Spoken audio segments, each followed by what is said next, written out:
I'm going to call the meeting of the Haywood County Board of Education to order.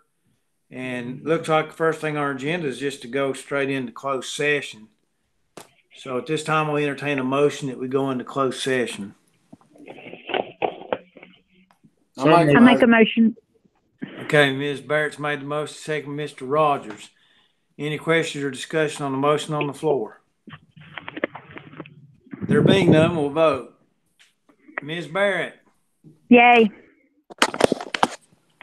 Mr. Burnett. Yay.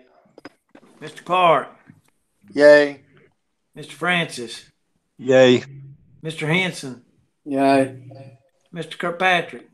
Yay. Dr. Rogers. Yay. Mr. Rogers. Yay. Okay, now we log out of here and we'll see you on the other side. And I'm going to call the meeting back to order, so we'll be recording again, okay, for the public. So we're back into open session, and we have a couple items on the agenda. And I think next, is it not Dr. Putnam? Is that correct? Yes. It is. Mr. Francis, you may want to just do one more reminder at the end about registration sometime. Oh, yeah. Yeah. All right, Mr. Chairman, members of the board, the first item that first and only item I'll be presenting is our coaching supplement increase. I think Ms. King has emailed those to you earlier in the week, so you had a chance to review them prior to tonight. We discussed it last Thursday in work session. We've reviewed it one other time and made sure all the I's are dotted and all the T's are crossed and the numbers are correct. And so what I would present to you tonight is before the increase, before any increase in supplement, we pay out each year $245,492.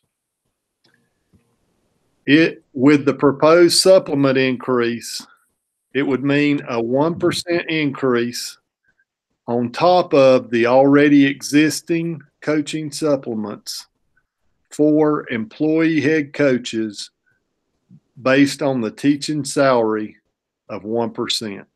That's a mouthful. So I'm going to say it a couple different ways just to make sure I'm communicating clearly. So essentially, our coaches that are on staff, that are employees that teach full time, they are going to receive the coaching supplements that y'all have already approved and that have been used for years. On top of that already existing and approved supplement amount, they will get 1% of their teaching salary based on years of experience. And an example would be, and I'm going to just use round numbers here because I don't want to have to take my shoes off, even though y'all can't smell my feet. Dr. Nolte might have to endure that. And he doesn't want to do that. So if the coaching supplement that was already approved was $2,000 for the head football coach, just an arbitrary example, the head football coach makes $2,000. And he would normally get just that supplement. What this supplement increase would mean, because he is a teacher and our head coach, he would get 1% of his teaching salary on top of the $2,000. If he makes as a teacher $50,000 a year, he is going to receive 1% of $50,000, which is $500. So he gets his $2,000 that he already receives in coaching supplement plus an additional $500. And that amount increases as our employee head coach years of experience and teaching salary increases. So it would be 1% of whatever he makes next year and the next year and the next year. With that said, that total increase would cost the school system $45,250 $292.22 next year. So that's the additional amount of money that we would spend in approving this supplement. And that is for employee head coaches. They have to be both employee and head coach. And this would incentivize many of our staff to step up and take these head coaching positions. And we think that's a good thing. There's a higher level of accountability when they are both teacher and coach. And this is to hopefully make it attractive enough that people will step forward and take these head coaching positions. Also in this coaching supplement increase is for that also includes our athletic directors. So athletic directors would also receive a 1% increase over what they already receive in the way of a supplement. And again, that 1% is based off of or taken from what they earn as a teacher. So that $45,292 additional amount is for a 1% increase for employee head coaches and a 1% increase for employee athletic directors. The only other amount that I need to point out to you, the committee that actually evaluated this supplement, the coaching supplement formula, I'll spit it out here in a minute. The only other discrepancy that we found that was that they felt or identified was grossly underpaid were our middle school athletic directors. As a matter of fact, and again, I want to give credit to the integrity and the thoughtfulness and the care for others that our high school athletic directors showed. Following the meeting, everyone's left. They basically stayed behind. Coach Crook and Coach Ballou stayed behind and said, we don't care if we don't see any increase for us, but please take care of our counterparts at the middle school. And I think that speaks volumes for those two. And so what we come up with is we will adjust their supplement to mirror what the high school athletic directors receive.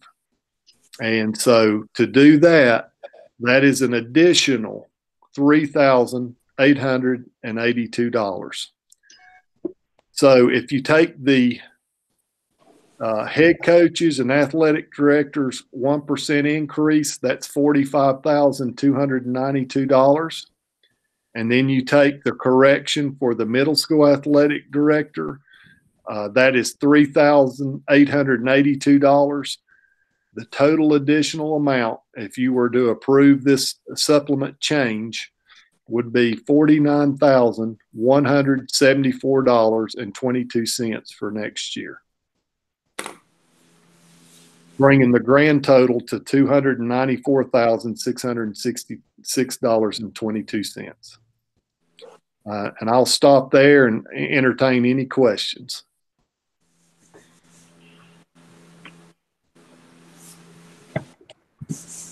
Now, this supplement will be a recurring from here on out, correct? Each year. Sir. Okay. Thank you. Yes, sir. How does that impact, say, the average head coach? How much money does that mean to them additional? It's anywhere from, if they made $35,000 a year, it'd be $350 to, if they made $50,000 a year, it'd be $500. So between $350 and $500, if the salary range is $35,000 to $50,000 for teachers. Thanks. Thank you. Good questions. Any other questions for Dr. Putnam? We'll need a motion to approve. I'll make the motion to approve the coaching supplements as presented. Okay, we have a motion from Mr. Francis. Do I hear a second? Second. Second from Dr. Rogers. Any question or discussion on the motion on the floor? There being none, we'll do a roll call vote again. Ms. Barrett, Yay. Mr. Burnett, Yay. Mr. Clark.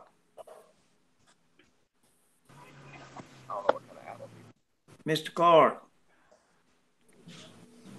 Mr. Francis. Yay. Mr. Henson. Yay. Mr. Kirkpatrick. Yay. Dr. Rogers. Yay. And Mr. Rogers. Yay. Okay. Chuck, Mr. this is Ronnie. I couldn't get my mute. I'm yay. Okay. I was going to Sorry go back about to you, that. buddy. I wasn't going to leave you hanging. Okay. Sorry about Okay. that. That's all right. Motion carries unanimously. We have one more item on the agenda. And- Chairman Francis, before we get there, I just, if you don't mind, I'd like No. to say how much I appreciate Dr. Putnam's hard work on putting this together. I know that it's taken a lot of time, and he's done a phenomenal job. And I hope this is going to incentivize some of our teachers to get more involved in coaching and more involved with our students. So I just want to just say how much I appreciate what he's done and the hard work he put into this. Well said, Mr. Francis. Thank you. I appreciate that. That's awful kind. I actually was just following directions. You follow them good. You did a good job. You did a good job. Okay. Any other comments before we move on? All right. Dr. Nolte, personnel. Thank you, Mr. Francis, members of the board, staff members who logged on, those who may be listening to the recording later. At this time, I'm bringing forth the personnel that we discussed earlier in closed session. Under personnel for your information, we have 2 under separation of employment and 1 under employee status change. Under personnel for your approval, we have 3 for employment, 8 for employee status change, 4 for employee coach, 2 for non-employee coach, and 2 teacher contracts. Okay. This time we entertain a motion. We approve the personnel as presented. So I'll moved. make a motion. Okay. Mr. Rogers made the motion. Do you want to second it, Ms. Barrett? I will. All right. So we have Second. a motion and a second to approve the personnel as presented. Any question or discussion on the motion on the floor? There being none, we'll vote. We'll do a roll call again. So get ready to unmute everybody. Ms. Barrett, Yay. Mr. Burnett, Yay. Mr. Clark. Yay. All right. Mr. Francis, Yay. Mr. Henson, Yay. Mr. Kirkpatrick, Yay. Dr. Rogers. Yay. Okay. Mr. Rogers. Yay. Okay. Motion carries unanimously.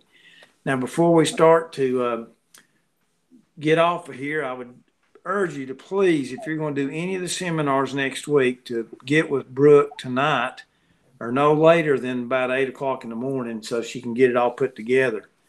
I would advise you to, Brooke, you want them to stay on here after the meeting and tell you what they want to do so you can talk to them about it? That'd be fine if they'd like to do that. Okay. Well, before we do that, we'll just say meeting adjourned